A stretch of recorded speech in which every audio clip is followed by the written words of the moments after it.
आप देख रहे हैं अल्फा डिफेंस हिंदी में आपका स्वागत है। आज के इस वीडियो में हम लोग बात करेंगे एडवांस मीडियम कॉम्बैट एयरक्राफ्ट के बारे में।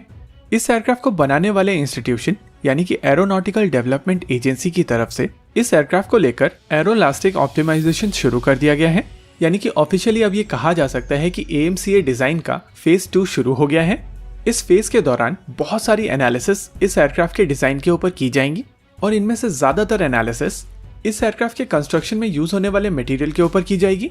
इन एनालिसिस के दौरान ये परखा जाएगा कि इस एयरक्राफ्ट के डिजाइन में जो मटेरियल यूज किया जाएगा वो इस एयरक्राफ्ट के पूरे फ्लाइट एनवेलप के दौरान किस तरीके की एरोलास्टिक प्रॉपर्टीज डिस्प्ले करता है। एमका के केस में ये फेज बहुत ज्यादा इंपॉर्टेंट हो जाता है क्योंकि AMCA एक 5th जनरेशन स्टेल्थ फाइटर होगा और इसी वजह से इसमें यूज होने वाले मटेरियल ना ही केवल अच्छी एरोलास्टिक प्रॉपर्टीज डिस्प्ले करेंगे बल्कि बहुत ही कम रेडार सिग्नेचर ऑफर करेंगे और इसी वजह से ये फेज बहुत ज्यादा क्रूशियल हो जाता है। पब्लिकली अवेलेबल इन्फॉर्मेशन के हिसाब से इस फेज के दौरान ये मोरलेस क्लियर हो जाएगा कि इसमें जाने वाले सभी सिस्टम किन मटेरियल से बनाए जाएंगे, जिसके बाद पार्ट्स का फैब्रिकेशन शुरू किया जा सकेगा।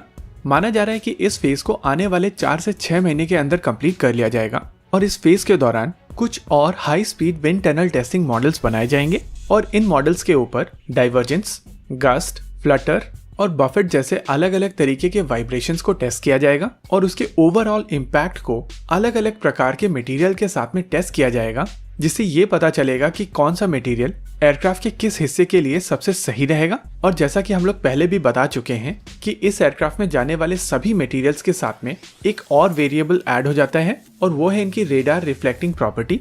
और इस चीज को देखते हुए ये चॉइस बहुत ज्यादा कॉम्प्लेक्स हो जाती है और इसी वजह से कई जगहों पर ट्रेड ऑफ ढूंढे जाएंगे, जिसका इफेक्ट इस एयरक्राफ्ट की ओवरऑल फ्लाइट एनवेलप के ऊपर पड़ेगा। आमतौर पर 5th जनरेशन फाइटर जेट के साथ में ये प्रॉब्लम्स आती ही आती हैं और इसी वजह से ये फेज बहुत ज्यादा क्रूशियल है।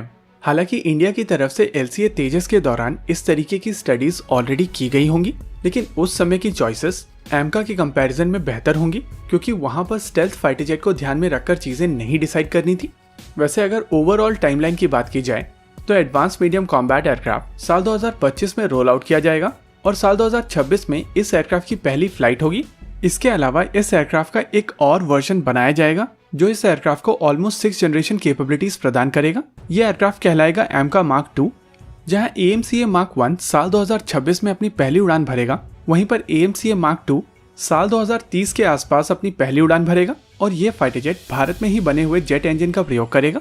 वैसे एरोनॉटिकल डेवलपमेंट एजेंसी की तरफ से इस एयरक्राफ्ट डिजाइन के सेकेंड फेज के दौरान प्राइवेट सेक्टर कंपनीज को एंगेज किया जा रहा है और इस पूरे फेज के दौरान ये प्राइवेट सेक्टर कंपनीज 8 माइलस्टोन्स के ऊपर काम करेंगी। ये सारे के सारे माइलस्टोन डिलीवर होने के बाद में इस एयरक्राफ्ट डिजाइन का तीसरा फेज शुरू किया जाएगा।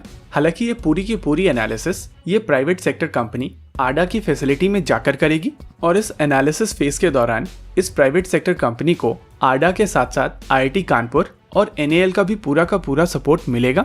वैसे इस एयरक्राफ्ट के डिजाइन में जो अप्रोच यूज की जा रही है वो काफी शानदार है। आडा की तरफ से जो ऑलरेडी एक्सपीरियंस रिसोर्सेस हैं उनको सब्जेक्ट मैटर एक्सपर्ट के तौर पर यूज किया जा रहा है और वहीं पर ये जो दूसरे काम है वो इन प्राइवेट सेक्टर कंपनीज से इन सब्जेक्ट मैटर एक्सपर्ट्स के गाइडेंस के अंडर कराया जा रहा है। और इस अप्रोच के कारण न ही केवल इस डेवलपमेंट प्रोसेस की टाइमलाइन बेहतर हो रही है बल्कि ओवरऑल प्राइसिंग भी कम होती जा रही है।